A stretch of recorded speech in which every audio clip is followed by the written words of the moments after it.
Okay, 10, 9, 8, 7, 6, 5. Okay, good afternoon everyone and welcome to this week's Marketing Gem. This is the third in our series of weekly marketing shows that deal with all aspects of marketing. It's sponsored by Link for Growth, and as usual I'm joined by a panel of experts in marketing. This week's topic is to do with logos, which is a hugely emotive subject. All the big company changes its logo, always causes lots of debate, lots of heat, lots of discussion, also with a great deal of passion. You might have your own views. These are our thoughts about when and when not to change, and you can contact us if you want to contribute to the debate, or contact us through the week via Twitter at The Marketing Gems. That's Twitter, The Marketing Gem, and we look forward to hearing your comments and thoughts and everything. So, the reason for this discussion is that several high-profile companies, such as Facebook and Google, have changed their logos in the past few months, and it's not just the big companies who have changed it, or bigger organizations, multinational IT organizations that have changed it. Earlier this year, for example, the Royal Albert Hall introduced a new logo. On today's panel, we have Alan Livingston from B2B Growth.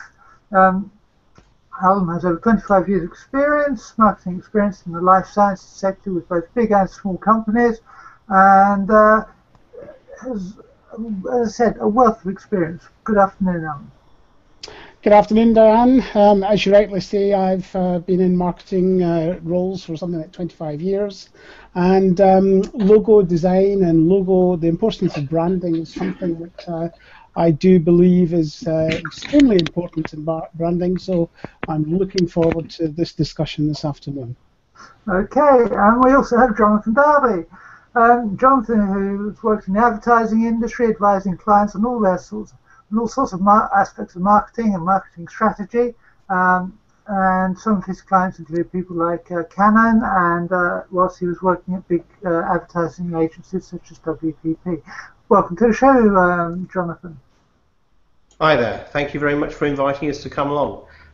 Yes, it should be interesting as a discussion about logos, but I suppose more importantly to smaller enterprises is the importance of branding and perhaps the name that you trade under and things like that. So let's hope we cover all those areas as well. Okay?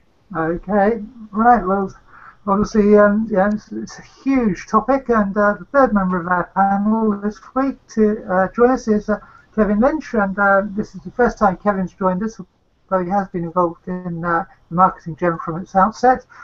Kevin has many years' experience working in the television and broadcasting and other media sectors, advising companies on technologies to use and how to exploit them for marketing purposes. Kevin. Hi Diane, thanks for having me on the show. Earlier you referred to us as a bunch of experts. I've always believed that an expert, and you have to look to break it down, an X is a has-been and a spurt is a drip under pressure. So hopefully we'll be, as a panel, a lot more useful than that. Well, I hope so. I really do hope so. Anyway, as I was saying at the beginning of the show, recently several companies have introduced new logos, such as this one for Facebook. There's the big thing with Google. Not only have they changed their logo, but they've also changed their favicon. And this is a area of marketing and expertise that it does generate an awful lot of heat. People say, no, it's the wrong thing to do. Other people say it's the right time to do it. Other people say, oh, why have you changed it that way? I like the old one, and so on and so forth. Alan, with all these conflicting thoughts and views on every time a logo is changed, how and when would you advise a client to change a logo? Okay, good question actually. Maybe we take one step back. I would say that one of the key things is that too many companies really do fail to understand that a logo is a symbol of the relationship between the brand and the customer.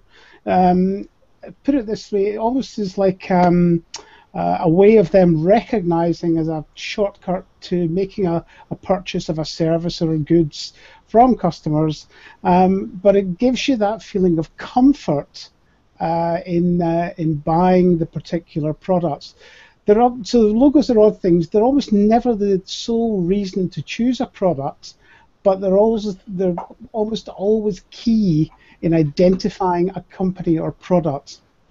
Now, when it comes to changing logos, if you have a long-established logo that you feel is working for you, you feel as though it's still fresh, it still represents your company values, and it's still delivering the message that you want it to, there probably isn't the reason to change immediately.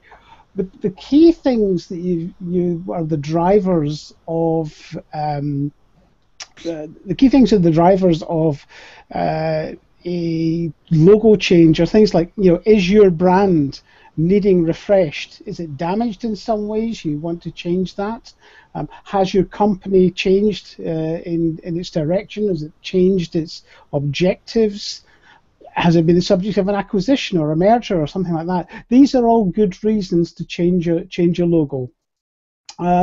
So really, what I'm saying is that logos and brands are built up over years, and they are the trigger that very often makes a customer buy the particular service. We can think of many cases where logos have been introduced, the case of Gap, for example, that we were talking about before the program started, and customer pressure forced them to change back to the original logo because the new logo wasn't liked. So it really does depend on where you are, what you're trying to do, and your business circumstances. So what I would say is think carefully before you change your logo and make sure you're doing it for the right reasons. With that, I'll hand over to Jonathan. Okay, Jonathan, so if you were advising clients, or they were saying, oh, we're thinking of changing, we're not thinking of changing, what would your take be on it, and what advice would you give them? I think you have to say, why are you doing it? Is it actually an internal or an external reason for doing it? So I think you'll find that with Google and their change, part of what they wanted to do was reflect the moving on of the company from being effectively the one company that had acquired and grown massively over the past 10, 15 years to reflect different divisions of the company.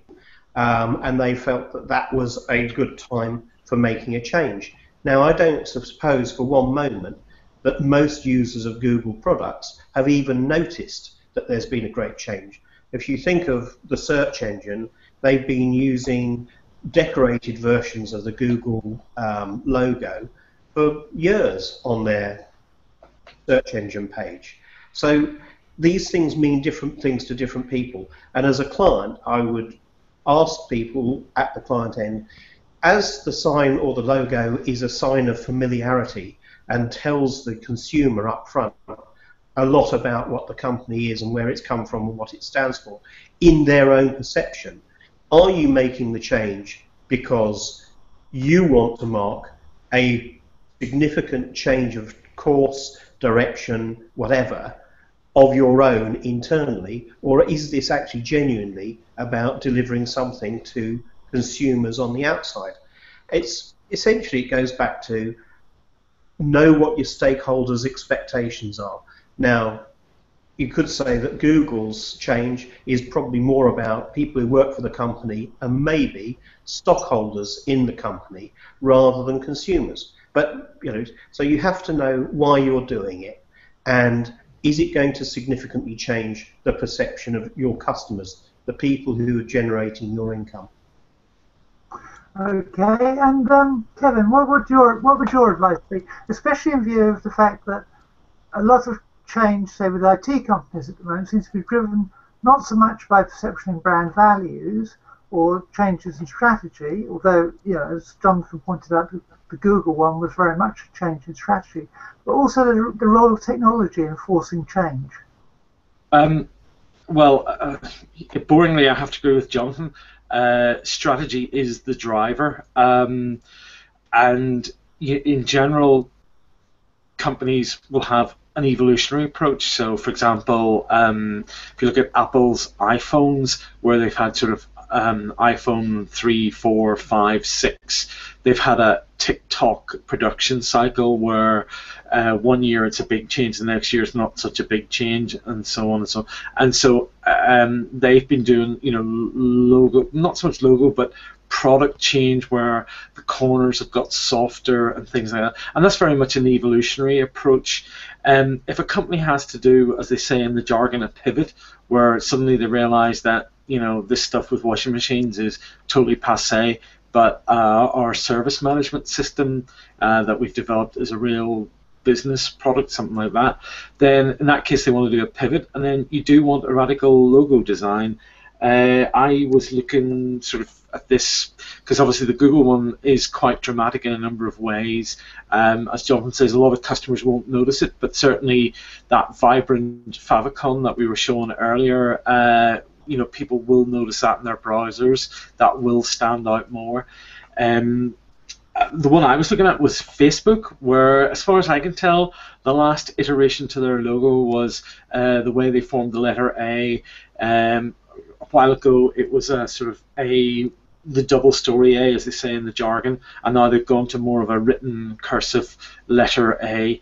So that's a very, very small change. To apply that to small business, I would look at, one of the things that I would like to do is when I look back at my products, I'd like to be able to identify the years by the packaging and the logo. So each year, just a little change. When you're doing new stationery, plan for that in your cycle so that your product actually is differentiated. And it's useful then when people turn up with your products, you can say, they've got a product from 2013, 2010, and that optimizes your chances of selling the new stuff. Yeah. So, would you say that the reason to change is usually, shall we say, a strategic initiative rather than just a casual whim, Jonathan? Yes, it should be, unless there's something fundamentally wrong with the logo. And you look at a lot of the logo changes, they're about trying to either go back to something that they had before. I think if you remember a few weeks ago we were talking about the Daily Telegraph masthead, and that had gone back, if you like, one generation. Or it's about making it just feel a little bit more contemporary within the marketplace. And most of the changes are quite subtle. It's the whole area of logos, though, is quite interesting because there's there's like a brand book of logos out there, and some of the logos, some of the cleverer ones, actually are trying to visualize a part of what the business does, or at least a part of what the business is famous for. And I don't know, maybe a later program will flash some of those up and talk about them and why they're clever. But Amazon and people like that have got logos that try and demonstrate a little bit more about the company than just the name. But yes, if you're making a fundamental change in the direction of your company, if you're a small company and you used to be a plumber and you become an electrician, then it's probably a good idea, if you've got a logo that features a tap and a drip, that you change it for a switch and an electric shock or something like that. But it's just, think about how it affects your business and how it reflects what you do. Yeah, exactly. Kevin, what are your views? The big driver at the minute, I guess, in tech is the flight from people tied to wired desktops to mobile devices, tablets, phablets, handheld mobile phones. Those things all present new requirements for the logo to be visible on the platform. Hence, this Google's big move. Google obviously felt that their logo had been static for a while and they needed to make a big change. Facebook, with its 1-2 billion active users every month or whatever the number is, they at this point they're just tracking along. They've got no new exciting product offer. as far as the consumer's concerned. There's lots of stuff happening in the background, so just a little nip and tuck there just to keep things fresh. Yeah, so would you advise most companies, Alan, to say perhaps do an evolutionary approach, a bit like BMW have done, where they have just basically, if you look at it throughout the years, it's all based on that aeroplane identity and the colours of Bavaria, and it's just slowly evolved over time. Yeah, I mean, another thing that we haven't touched on at all, actually, when it comes to logos, is the nature of the business. Because I myself have been involved in brands redesigns on a number of occasions, and the types of businesses that I've been in have always been very loath to change their logos. The reason being, if you're a manufacturing business making products with data sheets, with associated literature, print and everything, changing a logo actually becomes very expensive. It's much more easy for online businesses to tweak their logo and change things, because they don't have the huge cost implications of having to go back. Because we had to go back and repackage thousands or tens of thousands of products from every individual component in a kit, for example, had to have its logo changed. So, as I say, it depends on the nature of the business, how often you do it, and how urgent it is to actually change the logo. But it doesn't do any harm to keep the logo fresh if you are able to do so. And it's provided the strategy and the objectives are driving the reason for change. I think that any company should really consider that. So for small businesses, small and medium enterprises who are maybe starting up as well, I think they have to think very carefully about everything they have to change, because if you're a small startup business, what you are trying to do is establish yourself in the customer's eyes. And I think if changing the logo fundamentally every few years is not going to help build that brand recognition. But small evolution, fine, as long as it's affordable, I guess. Yeah, exactly. I mean, Alan makes a good point, doesn't he, Jonathan, when he talks about the cost involved with branding, and of course a lot of people attribute the cost to the cost of designing the logo, but much of the cost comes through its implementation, doesn't it? Yep. All your stationery has to change, all your business cards, your website has to be updated, etc. And it's about consistency. And you have to also remember that it's a double-edged sword in a sense, because if you keep on changing it, you don't build up that level of familiarity with the users of the brand and the brand. But the other thing is that people can sort of copy you quite easily. And because no one's now sure what your logo really is, you could become vulnerable to Me Too turning up and saying, well, we'll do a looky-likey. So just be aware that that sort of thing can happen. Consistency for most consumers is a good thing. And that's why I said at the beginning, make sure you're doing it for a good reason.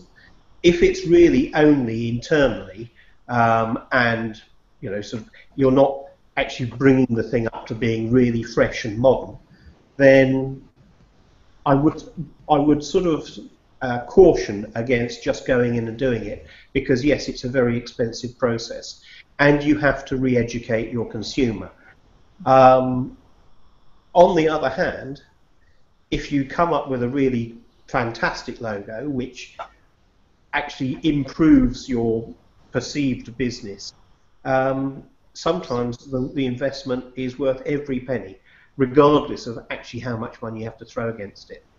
And remember that the big brands are massively protective towards their brand logo, and they will spend fortunes on protecting it, and they will come up with a guard book of how to use that logo and all sorts of other things that small businesses won't do.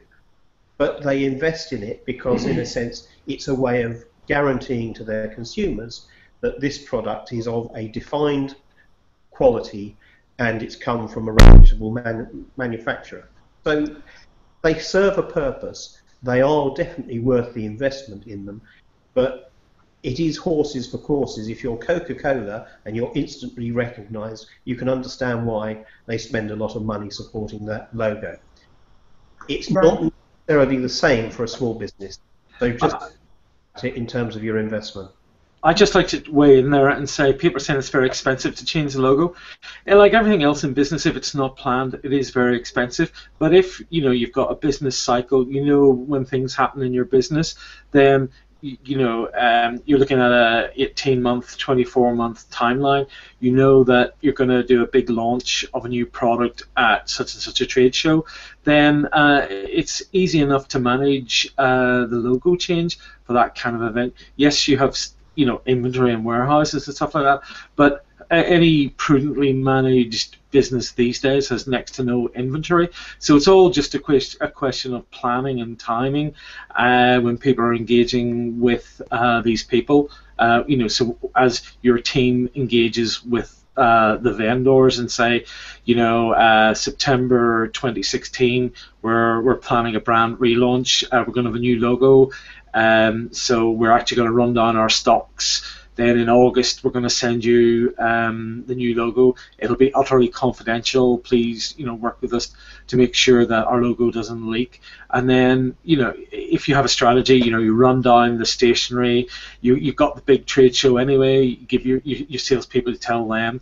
And the savvy guerrilla marketer actually can usually pile in on that, sort of saying, we're thinking of a new logo, send us what you think it should be, and things like that, and just promote conversation around the brand. So while it can be expensive, I work for a technology company, and the 90% of our units turned around in 3 months, but there were certain long tail products that wouldn't have turned around once every 3 years. They kept the old branding on it, the product sheets, all that stuff. That's what it was. But for the new products that were sold from that new date of the launch, they had the new logo. We managed that whole side of it very, very well. So it's good planning means the cost is minimal. Yeah, exactly. And I've seen a lot of figures, having worked for branding consultancies in the past, whereby you see a figure in the newspaper, it's going to cost say $100 million to change it all, and people just think that's the entire, that entire sum of money is going to the brand agency. Whereas I happen to know there's only about 2% of that. The other 98 million was actually being spent on new canopies.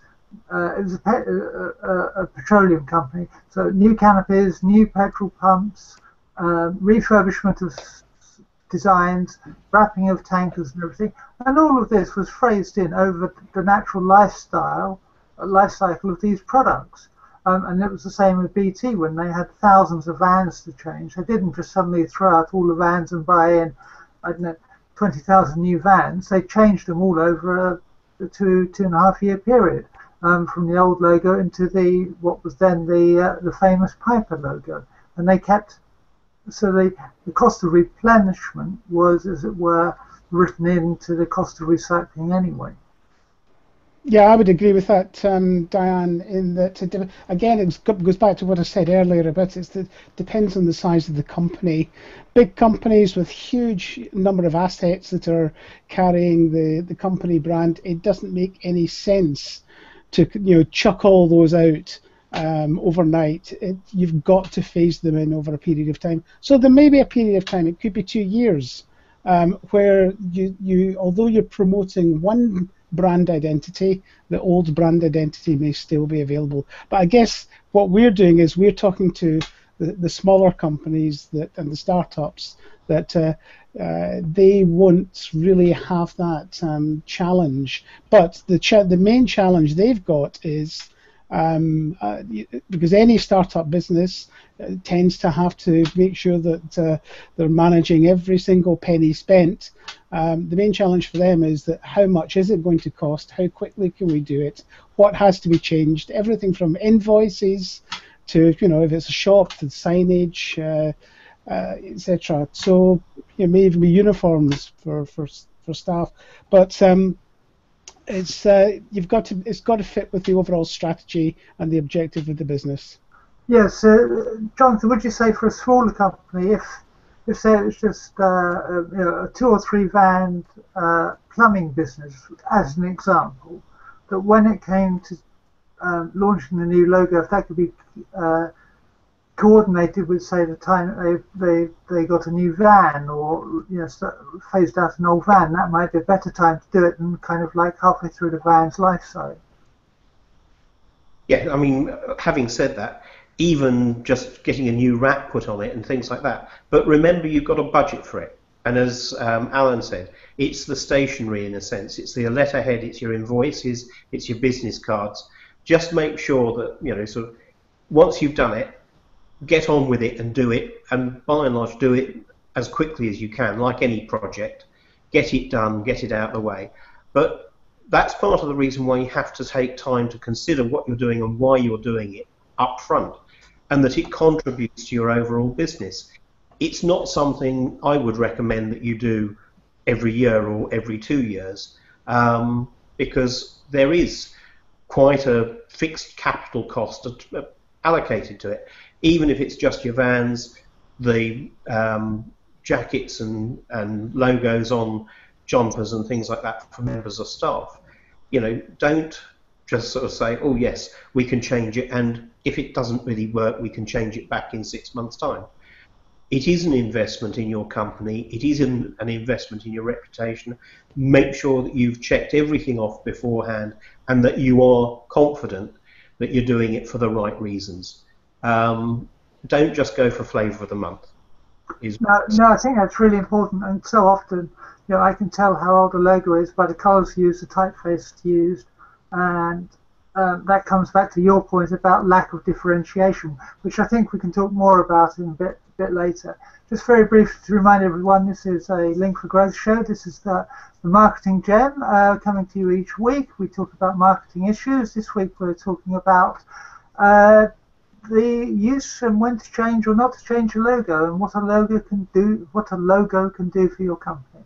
So, Alan, we talked a little bit earlier on, just before we broke off there for a moment, about how the logo can be used to differentiate you from your competitors. And I noticed that with a lot of smaller companies, there's an awful lot of, there was a phase where a certain green and certain blue were always being used in combination, or back in the 1990s, a typeface called Van Dyke seemed to be appearing almost everywhere, whether or not it was appropriate for the small company or not. What advice would you give to people who are thinking about changing their logo and how they can make it different from what their competitors are doing? Right. Two points to that question there. I mean, I'll take the second one first. I mean, it's easy to make your logo different. However, you've got to make sure you're adding value. If you are simply changing something for the sake of changing it, you've got to ask the question, why am I doing this? Is it going to improve our brand perception in the customer's eyes? And I think to come back to the first part of your question, again, it depends on the business, but what I would do is, once you've got maybe a number of concepts together, you can simply try these with some of your best customers. Ask people what they think of them, what it represents to them, and at the end of the day, it's your customers that are going to be buying your brand. So ask a few of your chosen customers. I guess even ask friends and family. That if you're a small business, that's key to make sure that you're doing it for the right reasons. Because what one person likes, another person won't. It's just human nature. Yes, and as a designer, I can feel my back sort of going, whenever you sort of saying, again, ask friends and family, because I've had examples where that's ended up with a complete stalemate and nothing has actually happened, or you end up with the lowest common denominator design, which actually fails to really meet the brief of where the person who's making the business decisions wants that company to go to. Kevin, we've talked a lot about differentiation and everything, but how can you use a new logo to and exploit the modern technologies that we're now using and seeing? Well, interestingly enough, this is going to be super nerdy. I was reading that the new Google logo, if you look at it closely, you'll find it's a mathematical. There's lots of mathematical patterns in it.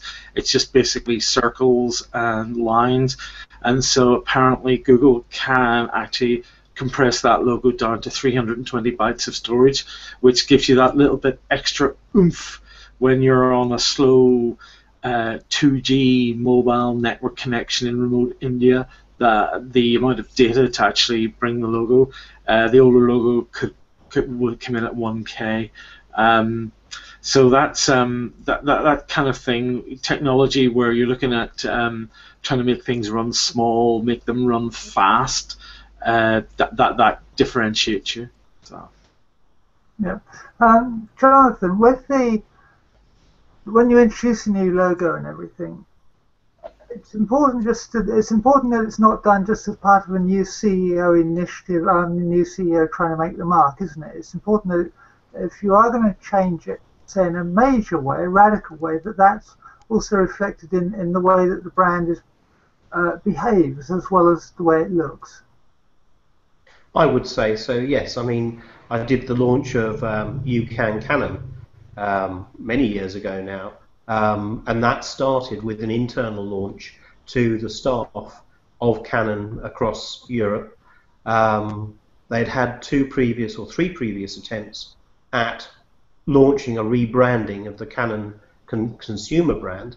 This one was the first time in the sense that it had gone all the way through business to business and consumer.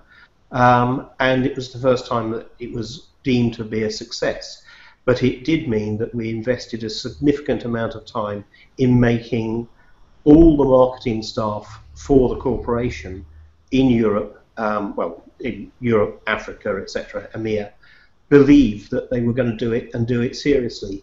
You have to be careful when you commit to doing these things that you do make sure you've got enough money to make it stick and make everyone believe that you're going in that way, which is why you pick a significant reason for making the change. So a complete change in your strategic direction, a change in product, a change in how the consumer is going to perceive you in the future, supported by the change in the logo, is probably having sufficient good reason for doing it.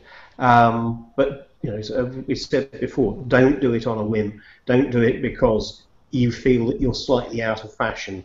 It is a significant investment, even for a small business, to get involved in. As Kevin said quite rightly, you can, by planning it, make it less expensive.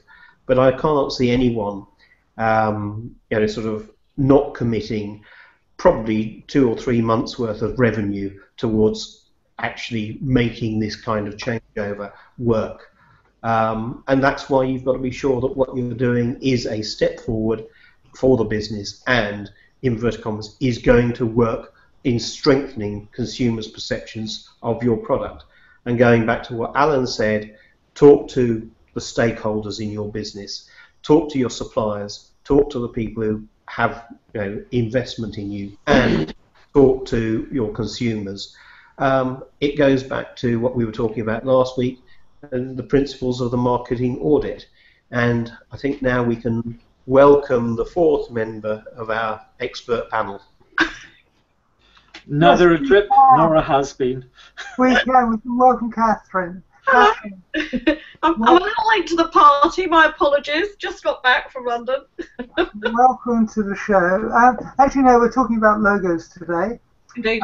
And we've had a lot of talk about the strategy of when to do it and everything. But you, as a graphic designer, what do you ask and what do you look for when you're designing a logo for a small company? Well, the very strange thing about this is that I have actually just changed my logo. So on a very hands-on perspective, I changed my logo because I just needed something fresher. And I would say that to any company. I mean, obviously, I'm dealing with sole traders and very small companies, but sometimes things can just need freshening up. So whilst I've retained the name of the company and the brand, the logo itself is actually very different to how it used to be. It's retained certain elements. For instance, I had a butterfly in the last one. I've still got a butterfly, but it's a little slimline now. Colours are exactly the same.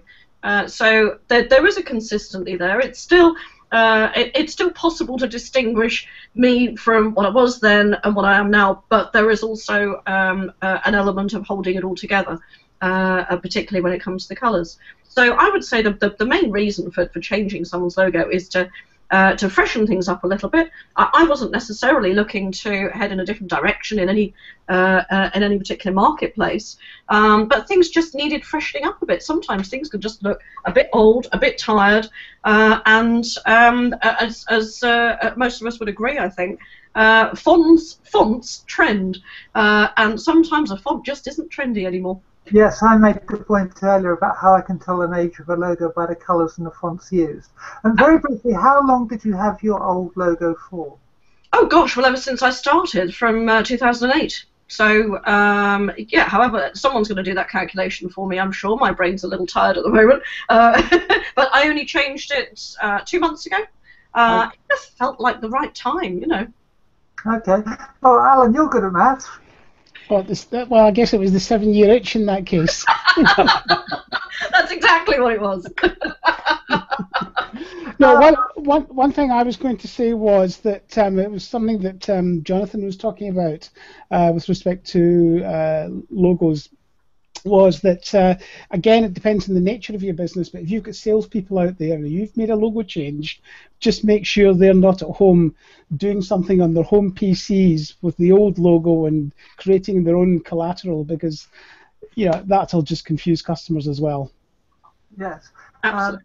And quite often, I know in smaller organisations, perhaps even when you give them a set of templates to use in Word or some other word processing program and PowerPoint and everything, quite often the logo doesn't get implemented that well. It goes in all sorts of funny sizes and aspect ratios and all that sort of stuff, doesn't it, Catherine? Yes, absolutely. Well, that's one of the things I was going to say. Very often, particularly some of the people that I deal with, people who are just starting off in business themselves, sometimes they don't always think about a logo right at the beginning. They just want to get started. So they got the website, you got a business card with some basic contact details on. But a little bit further down the line, they actually start thinking about what it is they're telling people about what they're doing, what they're producing, what they're offering as a service. So it's useful to have that identity within a logo, whether it's an image, an icon, but something that represents you and what you're doing and the way that you're doing it. So obviously, things like colours are really important. You need something that's going to represent you in a very personal sort of way. Very often, somebody will come to me and they'll say, "Oh, I need this stationery done. I've done the logo. This is it. Off you go."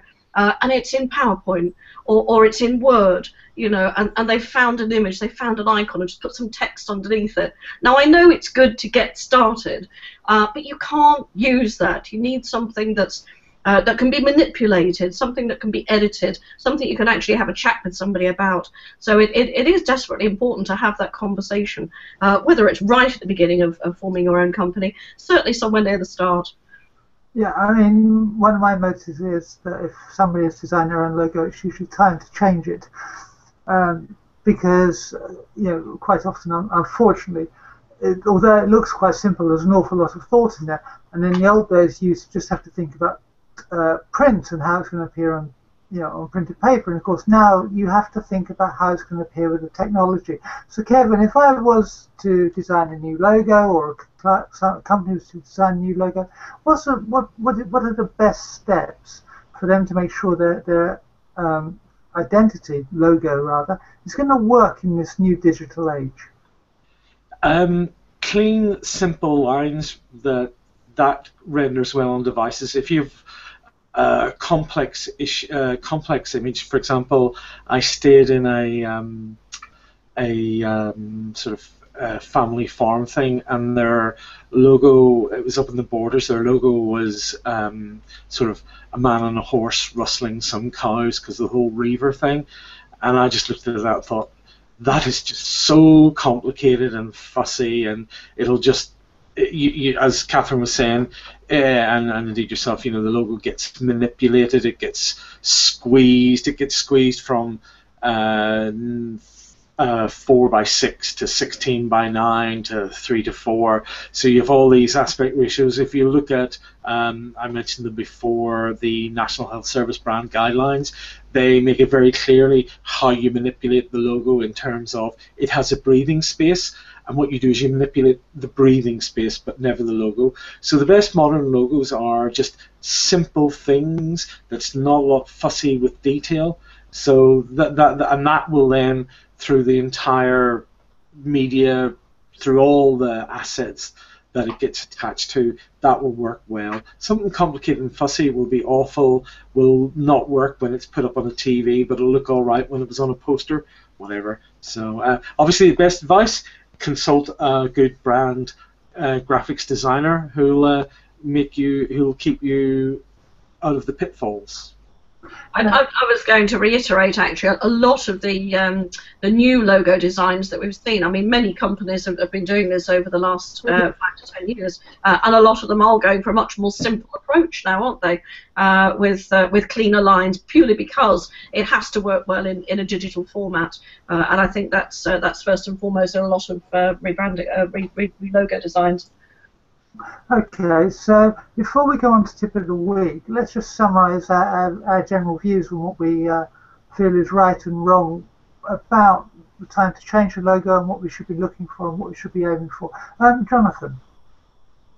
Okay, remember there is a whole sort of science of semiotics that goes behind a logo.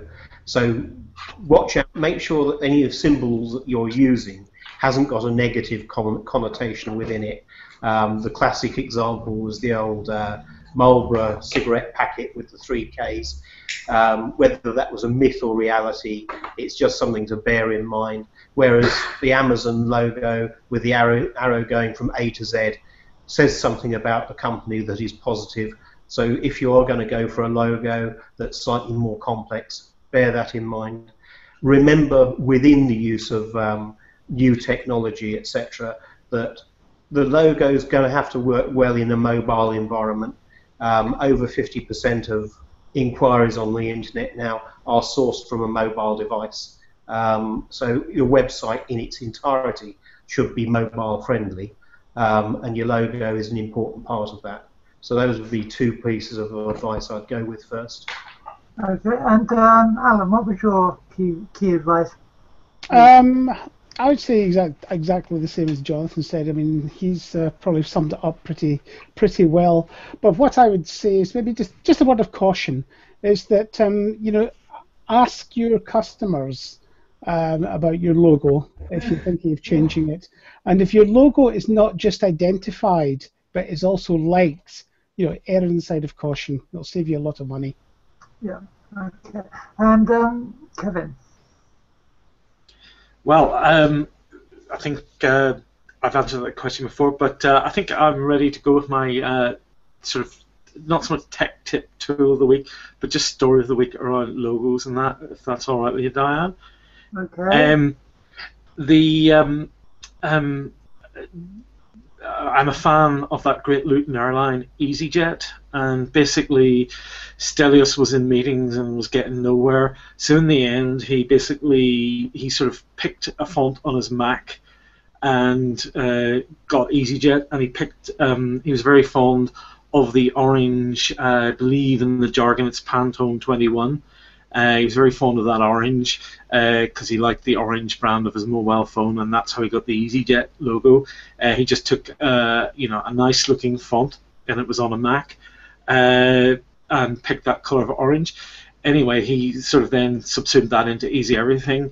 However, he ran into trouble when he tried Easy Telephony, because of course he was using his orange was the orange of the subsidiary of EE these days, Orange, so he had a bit of legal trouble with that. So do be careful if you are copying things.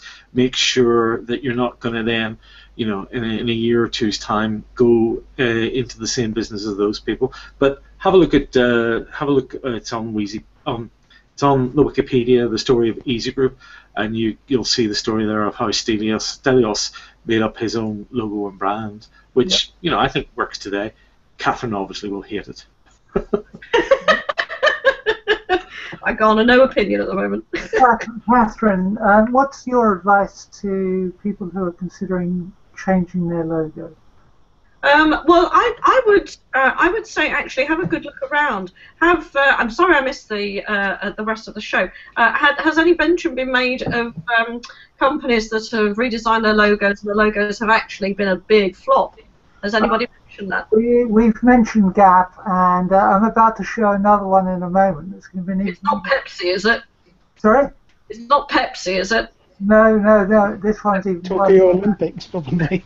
Pepsi was an interesting one. I don't know whether you can see that at all, but that is the redesigned Pepsi logo, which seems to have been likened to a great big fat man with a big tummy. It's not something that particularly works, and it seems to have moved them away from what people knew and loved about what they associated with Pepsi. So I would say have a good look around. Have a good look around at what works, what doesn't work, what sort of colours represent you. I know we see a lot of complementary colours in the eBay, Microsoft, Google, and Apple. Nice mix of rainbow colours, because those colours represent certain things. Put them together and you've got a full package. There's a lot online about what different colours mean, what they represent, whether they're warm, whether they're cool colours. Think about what represents you. Make it personal. And I would say, as a last comment on something, that's so personal to what you're talking about. It's your brand, it's your company, it's your product, your service. Make it personal, and don't be afraid to be bold with it. Okay, that sounds great.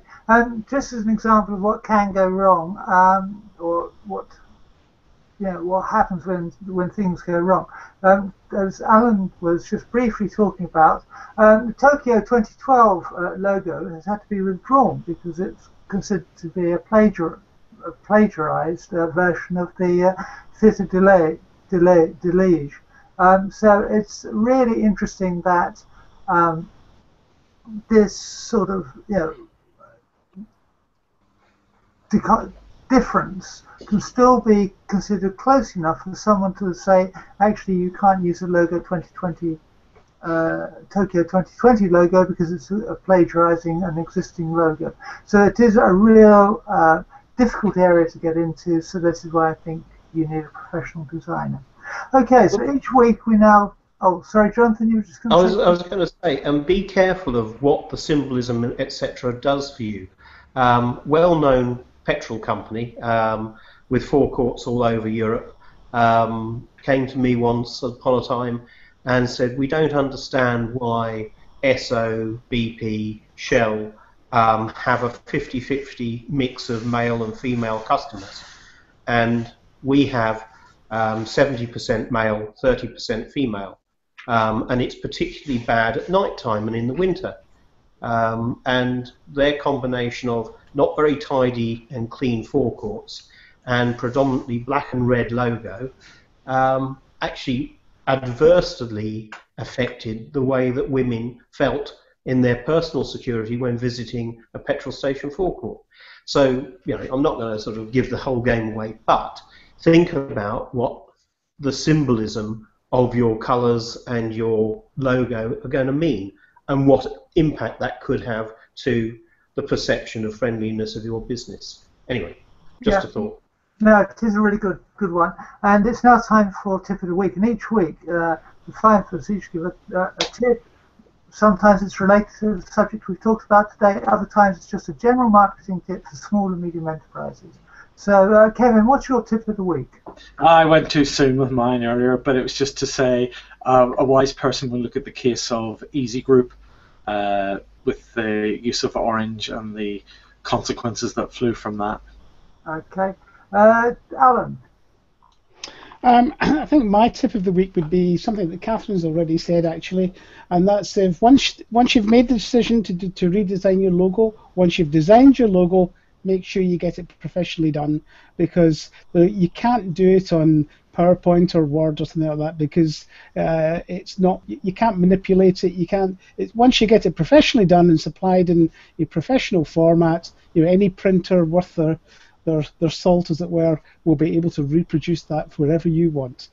Okay, that's a really good piece of advice. Jonathan, I can see you nodding vigorously, so perhaps it's your turn for your tip of the week. Yeah, if you are going to do it, invest in it.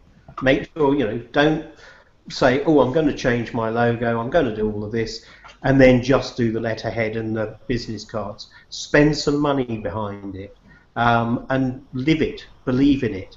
And if necessary, with key stakeholders, take them out and present it to them and explain why you've done it. But invest in it. Don't just say, oh, I'll put £1,000 aside for putting a new vinyl on the van. It's got to be, for every penny you've spent on getting someone to design it professionally, probably spend at least as much money on making it famous.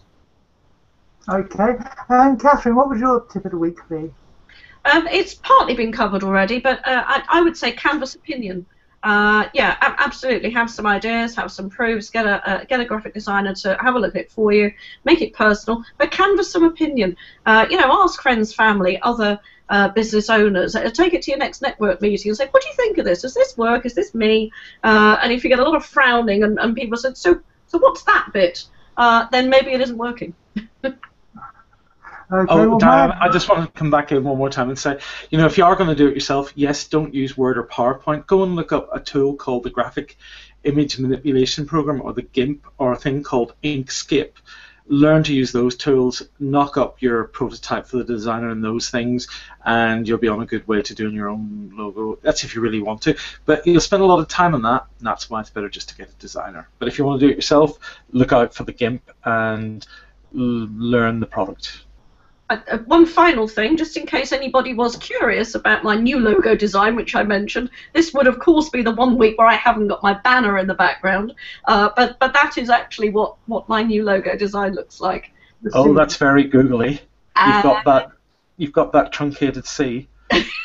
Absolutely. Everybody is sans serif these days.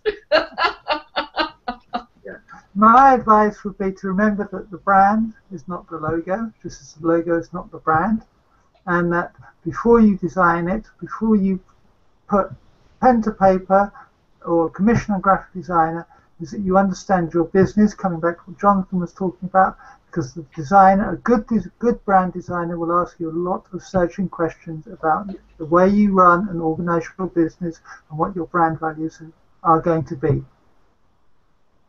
So on that note, I think it's time to say cheerio. So, Alan? Yep, well, I've enjoyed taking part in this as usual, and I'm sure we'll come up with a just as intriguing topic next time round. So thank you very much for inviting me to take part, Diane. Okay, it's a pleasure. And Catherine? Yes, absolute pleasure to be here once again, albeit late. I'm glad I made it for the last quarter of an hour. Nice to see everybody. Okay, Kevin? Thank you for having me on, and I look forward to seeing you all next week. Okay, and Jonathan, I can see you're already trying to leave the building. There you go, from sunny Weymouth. Thank you very much for having me over to do my bit. I hope it's been useful, or what we've discussed is useful. Please, if you've been watching, give us some feedback. Certainly put some ideas together about other topics that you'd find useful for us to discuss, because it's actually quite useful for us to know what's going on in our viewers' minds, and feedback is welcome. Yeah, exactly. Feedback is always welcome, and if you want to get in touch with us, you can through our Twitter feed, which is the Marketing Gem, at the Marketing Gem. You can leave a message on there for us, and we can pick it up during the week and perhaps address the issues that are raised in the next show and everything. So on that note, I will say cheerio, and thank you for watching. And 7, 8, 9, 10.